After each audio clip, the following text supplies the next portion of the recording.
സജി നന്ദ്യാട്ട് നിർമ്മാതാവ് ടെലിഫോൺ ലൈനിലുണ്ട്. സജി നന്ദ്യാട്ട്, നമ്മളൊക്കെ പ്രതീക്ഷിച്ചിരുന്നത് 17-ാം തീയതി ഈ റിപ്പോർട്ട് വെളിച്ചം കാണും, പൊതുമധ്യത്തിൽ എത്തും എന്നുള്ളതായിരുന്നു. പക്ഷെ അത് സംഭവിക്കുന്നില്ല. ഇപ്പോഴത്തെ സർക്കാരിന്റെ നിലപാട്, ഈ ഹർജി തീരുമാനമാകട്ടെ എന്ന് പറയുന്നു. ഒരുപക്ഷെ ഇനിയും ഹർജികൾ ഇതുമായി ബന്ധപ്പെട്ട് കോടതിയിൽ സമർപ്പിക്കപ്പെട്ടേക്കാം എന്ന ഒരു അഭ്യൂഹമുണ്ട്. ഈ നിലപാട് അത് യാഥാർത്ഥ്യ ബോധത്തിൽ നിന്നുകൊണ്ടുള്ളതാണോ, എന്തെങ്കിലും തരത്തിലുള്ള ഭയപ്പാടിന്റെ പശ്ചാത്തലത്തിലാണോ? എന്താണ് താങ്കളുടെ വിലയിരുത്തൽ?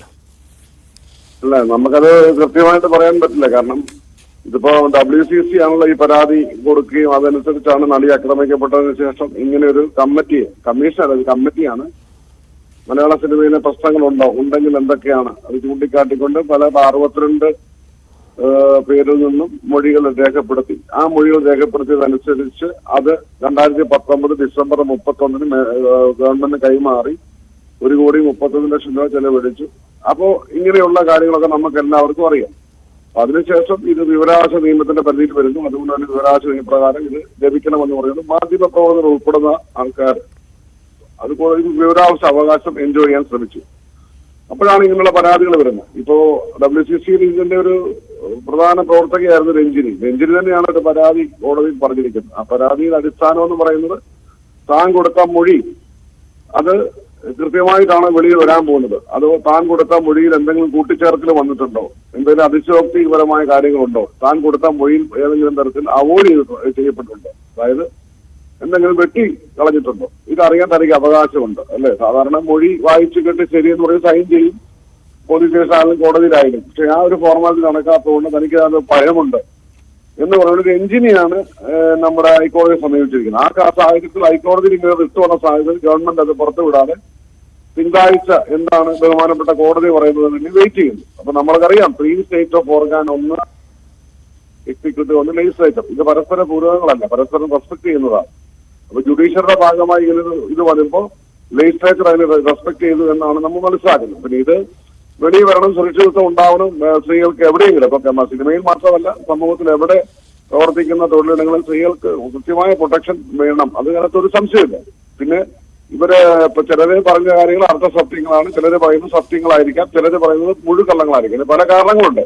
ദേഷ്യം, വൈരാഗ്യം, പക, ചിലര് യാഥാർത്ഥ്യങ്ങൾ പറയുന്നു. ഇങ്ങനെയുള്ള പലതരത്തിലുള്ള ആക്ഷേപങ്ങൾ നമ്മൾ ഓൾറെഡി വന്നിട്ടുണ്ട്. അല്ല, ഈ സിനിമാ സെറ്റുകളിലെ പ്രശ്നങ്ങൾ, സജി നന്ദ്യാട്ട്, സിനിമാ സെറ്റുകളിലെ പ്രശ്നങ്ങൾ അഡ്രസ് ചെയ്യാനുള്ള ഒരു സംവിധാനമായിരുന്നല്ലോ സിനിമയിൽ ആദ്യമായി, മലയാള സിനിമയിൽ, ഇന്ത്യൻ സിനിമയിൽ ആദ്യമായി ഇത്തരം ഒരു സംവിധാനം വന്നത്.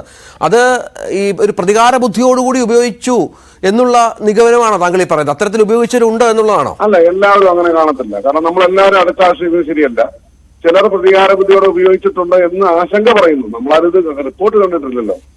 പിന്നെ ചിലര് പറയുന്നത് വളരെ സത്യസന്ധമായ കാര്യങ്ങൾ പറഞ്ഞു, ചിലര് അർത്ഥസത്യങ്ങൾ പറഞ്ഞു എന്നാണ് പൊതുവെയുള്ള വിലയിരുത്തൽ. അപ്പൊ ഞാനിത് കണ്ടിട്ടില്ല, അതുകൊണ്ട് എനിക്കത് കൃത്യമായി പറയാം. സ്ത്രീകളെ സംബന്ധിച്ചുള്ള അവർക്ക് പ്രൊട്ടക്ഷൻ കിട്ടണമെന്ന സ്റ്റാൻഡാണ്, അതിനൊന്നും ഒരു സംശയം വേണ്ട. പിന്നെ ഇതിനകത്ത് ഏതെങ്കിലും തരത്തിലുള്ള എന്താ പറയുക, ചൂഷണങ്ങൾ നടന്നിട്ടുണ്ടോ, അല്ലെങ്കിൽ ഏതെങ്കിലും തരത്തിലുള്ള വൈരാഗ്യപരമായ ദേഷ്യം കൊണ്ട് ചിലപ്പോൾ അത് ഒരു വൺ സൈഡിലാണല്ലോ ഈ റിപ്പോർട്ട്. അല്ലാതെ ഒരു ആരോപണങ്ങൾ പറയുന്നത് എഴുതിയെടുക്കുക എന്നല്ലാതെ ഇതൊരു ജുഡീഷ്യൽ പവർ ഉള്ള ഒരു കമ്മിറ്റിയല്ല.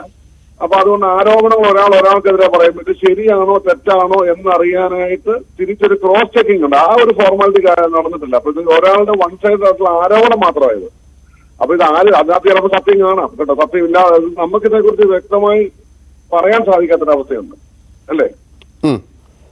പിന്നെ നിങ്ങളെ മാധ്യമങ്ങൾക്ക് സിനിമയിലെ കാര്യങ്ങളാകുമ്പോൾ സ്വാഭാവികമായിട്ടും സിനിമ ജനങ്ങൾക്ക് ഇഷ്ടമുള്ള ഒരു എന്റർടൈൻമെന്റ് മീഡിയയാണ്. ഇവിടുത്തെ ഓരോ ചെറിയ ചെറിയ കാര്യങ്ങൾ പോലും വലിയ വലിയ കാര്യങ്ങളായി ഇഷ്യൂ ആയി വരുമ്പോൾ ജനങ്ങൾക്ക് ഇത് കേൾക്കാനും അറിയാനും താല്പര്യമുണ്ട്. മറ്റു മേഖല പോലെയല്ല, സിനിമയുടെ പ്രത്യേക അട്രാക്ഷൻ മേഖലയായതുകൊണ്ട്. അപ്പൊ അങ്ങനെ വരുമ്പോൾ ജനങ്ങളുടെ ഭാഗത്തുനിന്ന് ഇതിനൊരു അട്രാക്ഷൻ വരും. നിങ്ങൾക്ക് കുറച്ച് ഡേറ്റാസ് വേണം. പിന്നെ ചെറിയ കാര്യങ്ങൾ വലിയ കാര്യങ്ങളാക്കി നിങ്ങളത് പ്രതികരിക്കുകയും ചെയ്യും. അപ്പൊ നിങ്ങളെ അങ്ങനെ നമുക്കറിയാലോ, നിങ്ങളിങ്ങനെ അങ്ങനെയൊക്കെ ചെയ്യും. കാരണം നിങ്ങളുടെ നമ്മളാരുമല്ല ഈ വിഷയത്തില് സജീവമായ നിലപാടെടുത്തത്. സിനിമാ രംഗത്ത് തന്നെ അടിച്ചമർത്തപ്പെട്ടിരുന്ന, ഇത്തരം കാര്യങ്ങൾ പുറത്തു പറയാൻ വേദിയില്ലായിരുന്നവർ ചേർന്നാണ് ഒരു WCC പോലൊരു സംഘടന ഉണ്ടാക്കുകയും തുടർന്ന് അവരുടെ ആവശ്യപ്രകാരം ഇത്തരം ഒരു കമ്മീഷൻ ഉണ്ടാവുകയും ഒക്കെ, കമ്മിറ്റി ഉണ്ടാവുകയൊക്കെ ചെയ്യുന്നു എന്നുള്ളത് നമുക്ക് അറിയാവുന്ന കാര്യമാണ്. സജി നന്ദ്യാട്ട്, മറ്റൊരു കാര്യം കൂടി പറയട്ടെ, ചോദിച്ചോട്ടെ. അതായത് ഈ അതിനുശേഷം ഒരു ICC, അതായത് ഒരു ആഭ്യന്തര പരിഹാര കമ്മിറ്റി എല്ലാ സെറ്റുകളിലും വേണം എന്ന ആവശ്യം ഉയർന്നു. അതിനെ രൂപീകരിക്കപ്പെടുകയും ചെയ്തു. അതിന്റെ പ്രവർത്തനവും കാര്യക്ഷമമല്ല, അതൊരു പേരിന് മാത്രമാണ് എന്ന ആക്ഷേപവും ഇപ്പോൾ രഞ്ജിനി ഉന്നയിച്ചു. മറ്റു നടിമാരും അത്തരം കാര്യങ്ങളിൽ പറയുന്നുണ്ട്. അതായത് കാര്യമായ മാറ്റങ്ങളൊന്നും ഈ സംഭവത്തിന് ശേഷവും സിനിമയിൽ ഉണ്ടാകുന്നില്ല. ഇപ്പോഴും അവർക്ക് ഈ പറഞ്ഞ പോലെയുള്ള അടിച്ചമർത്തലുകളും ഈ പറഞ്ഞ പലവിധ കാര്യങ്ങളിലുള്ള പ്രതിസന്ധികളും ഒക്കെ ഇപ്പോഴും അഭിമുഖീകരിക്കുന്നുണ്ട് എന്നാണ് പൊതുവെ നടിമാരുടെ പരാതി. അല്ല, അതിനെനിക്ക് മറുപടിയുണ്ട്. കാരണം Kerala film chamber of commerce ആണ് നിങ്ങൾക്ക് അറിയുന്ന പോലെ തന്നെ മലയാള സിനിമയിലെ അപ്പെക്സ് ബോഡി എന്ന് പറഞ്ഞാൽ ഹൈക്കമാൻഡ് എന്നെങ്കിൽ ഇപ്പൊ ലാസ്റ്റ് വേർഡ് അവരാണ് അല്ലെ. ഞാൻ ഫിലിം ചേംബർ ഓഫ് കൊമേഴ്സിന്റെ ജനറൽ സെക്രട്ടറിയാണ്. കേരള ഫിലിം ചേംബർ ഓഫ് കൊമേഴ്സിന്റെ ചെയർമാനായിട്ട് ഈ പറഞ്ഞ ICCയുടെ ചെയർമാനായിരിക്കുന്ന G. സുരേഷ് കുമാറാണ്. പ്രസിഡന്റ് ആയിട്ടിരിക്കുന്നയാള് BR ജേക്കബാണ്. ഫിലിം ചേംബറിന്റെ ജനറൽ സെക്രട്ടറി എന്നുള്ള എനിക്ക് സത്യസന്ധമായി പറയാൻ പറ്റുന്നൊരു കാര്യമുണ്ട്. കഴിഞ്ഞ 3 വർഷമായി ICC രൂപീകരിച്ചിട്ടുണ്ട്. ബഹുമാനപ്പെട്ട ഹൈക്കോടതി നിർദ്ദേശിച്ച പ്രകാരം WCC കൊടുത്ത പരാതി പ്രകാരം ബഹുമാനപ്പെട്ട ഹൈക്കോടതി കേരള വനിതാ കമ്മീഷനെ ICC രൂപീകരിക്കാൻ അതിന് മോണിറ്റർ ചെയ്യണമെന്ന് ആവശ്യപ്പെട്ടപ്പോൾ ബഹുമാനപ്പെട്ട വനിതാ commission Kerala film chamber of കൊമേഴ്സിനെ കത്തെഴുതി, നിങ്ങളിത് മോണിറ്റർ ചെയ്യണം, നിങ്ങൾ ഇങ്ങനെ ICC രൂപീകരിക്കാൻ നിർദ്ദേശം കൊടുക്കണം. യെസ്, ഞങ്ങൾ എന്ത് ചെയ്തു? ഞങ്ങൾ എല്ലാ വരുന്ന പ്രോജക്റ്റുകളും ഞങ്ങൾ ചെക്ക് ചെയ്യുമ്പോൾ ICC ഉണ്ട് എന്ന് ഉറപ്പുവരുത്തണം. അതായത് അവര് ഓരോരോ പ്രൊഡക്ഷൻ യൂണിറ്റും ഓരോ വർക്ക് പ്ലേസസ് ആണ്, ഓരോ ഷൂട്ടിംഗ് ലൊക്കേഷൻ. ആ വർക്ക് പ്ലേസസിൽ വനിതകൾ വർക്ക് ചെയ്യുന്നുണ്ടെങ്കിൽ അതിനുള്ള സീനിയർ അംഗത്തെ പ്രധാനിയാക്കിക്കൊണ്ട് 9 പേരടങ്ങുന്ന ഒരു കമ്മിറ്റി അവിടെ രൂപീകരിച്ചിട്ട് ആ ഷൂട്ടിംഗ് ലൊക്കേഷൻ ഒരു യൂണിറ്റ് ആണ്, ഒരു വർക്ക് പ്ലേസ് ആണ്. അവിടെ ഏതെങ്കിലും തരത്തിലുള്ള പരാതികൾ, അത് മാനുഷിക ശാരീരികമാവാം, അതിനകത്ത് ഈ പറഞ്ഞ സാമ്പത്തികമാകാം, ഏതെങ്കിലും തരത്തിലുള്ള ഇന്നിക്വാളിറ്റി ആവാം, ശാരീരിക ചൂഷണമാകാം, ഇങ്ങനെ എന്തെങ്കിലും വന്നാൽ ആ കമ്മിറ്റി അറിയിച്ചാൽ അപ്പോൾ തന്നെ അത് നടപടിയെടുക്കുകയും അത് പോലീസിൽ അറിയിക്കുകയും അത്തരക്കാരെ സിനിമയിൽ ഞങ്ങൾ പ്രവർത്തിപ്പിക്കുകയില്ല എന്ന് ഉറപ്പിന്മേൽ മലയാള സിനിമയിലെ 7 സംഘടനകളുണ്ട്. 7 സംഘടനകൾക്ക് ഫിലിം ചേംബർ കത്തയച്ചു. ഓരോ സംഘടനയിൽ നിന്ന് 3 പേര് വെച്ച് WCC ഉൾപ്പെടെ കേട്ടോണം, WCCക്ക് അറിയാതെ അവരുൾപ്പെടുന്ന കമ്മിറ്റി 2 മാസത്തിലൊരിക്കൽ ഫിലിം ചേംബർ ഓഫ് കൊമേഴ്സിന്റെ എല്ലാ 2 മാസത്തിന്റെ ഓരോ മാസത്തിന്റെ അവസാന ബുധനാഴ്ച ഉച്ച കഴിഞ്ഞ് 3 മണിക്ക് കൃത്യമായിട്ട് ഇത് മോണിറ്റർ ചെയ്യുന്നുണ്ട്. ഇടയ്ക്ക് അത് ഞങ്ങള് ഫിലിം ചേംബർ അവിടെ ഈ മീറ്റിംഗ് വിളിക്കുമ്പോൾ പല അഫിലിയേറ്റ്സിന്റെയും അതായത് ഈ പറഞ്ഞ ആൾക്കാർ അവിടെ വരാതിരുന്നിട്ടുണ്ട്. ഈ WCC ഉൾപ്പെടെ കേട്ടോണം, അത് കൃത്യമായിട്ടാണ് ഞങ്ങൾ പറയുന്നത്. WCC ഉൾപ്പെടെ പല പ്രാവശ്യം മീറ്റിംഗ് വന്നിട്ടില്ല. ഞങ്ങൾ അവരെ കുറ്റപ്പെടുത്തുമല്ല, അസൗകര്യങ്ങളാവാം. അപ്പൊ അങ്ങനെ ഫിലിം ചേംബർ കൃത്യമായി ആ ജോലി ചെയ്തിട്ടുണ്ട്. അതോടൊപ്പം തന്നെ ഓരോ യൂണിറ്റിലും ഓരോ വർക്ക് പ്ലേസിലും ഓരോ ഷൂട്ടിംഗ് ലൊക്കേഷനിലും ഈ ICC രൂപീകരിച്ചു എന്ന് ഉറപ്പുവരുത്തിയതിനു ശേഷമാണ് സിനിമയ്ക്ക് പെർമിഷൻ കൊടുത്തത്. പിന്നെ അടുത്തത് നമ്മുടെ ഭാഗമല്ല. അവിടെ ICC രൂപീകരിച്ചിട്ടുണ്ട്.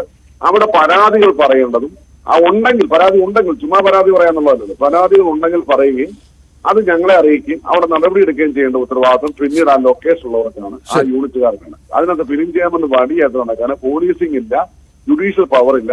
ഇതല്ലാതെ മനുഷ്യ സാധ്യമായി എന്ത് ചെയ്യാൻ പറ്റും? നമ്മളെ വിമർശിക്കുന്നവർക്ക് വെറുതെ വിമർശിക്കാം. പിന്നെ 2, ഒരു പരാതി പോലും 3 വർഷമായിട്ട് വന്നിട്ടില്ല. സത്യസന്ധമാണ് എന്ന് റെക്കോർഡാണ്.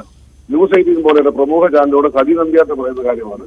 3 വർഷമായി ഒരു പരാതിയും അവിടെ വന്നിട്ടില്ല. പിന്നെ ഞങ്ങൾ എന്ത് ചെയ്യും? EM പൂശാനുണ്ടോ എന്ന് ചോദിച്ചു നടക്കുന്ന പോലെ ആർക്കെങ്കിലും പരാതി ഉണ്ടോ ചോദിച്ചു നടക്കണോ? ഇതിലൂടെയൊക്കെ കൂടിയൊരു ഒരു എന്താ പറയാ, ചോദിക്കാനും പറയാനും ആളുണ്ട്. ലിറ്റർ ബോഡി അതിനുവേണ്ടി ഞങ്ങള് ഇവിടെ ഒരു സെല്ല് സ്ഥാപിച്ചിട്ടുണ്ട്. ഇവിടെ അവർക്ക് വേണ്ട എല്ലാ സജ്ജീകരണം. പിന്നെ ഞങ്ങൾ ചോദിക്കുന്നത് ആർക്കെങ്കിലും എന്തെങ്കിലും തരത്തിൽ സ്ത്രീകൾ സുരക്ഷിതരായിരിക്കണം, അതിനൊരു സംശയം വേണ്ട.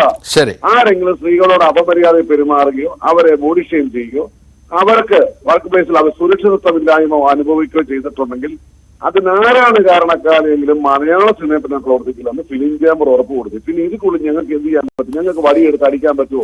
ഓരോ ലൊക്കേഷൻ ചെന്ന് നിൽക്കാൻ പറ്റുമോ? നിങ്ങൾ പറയൂ ഞങ്ങളുടെ പരിപാടികളെ കുറിച്ച്. ശരി, നന്ദി താങ്കളുടെ പ്രതികരണത്തിന്.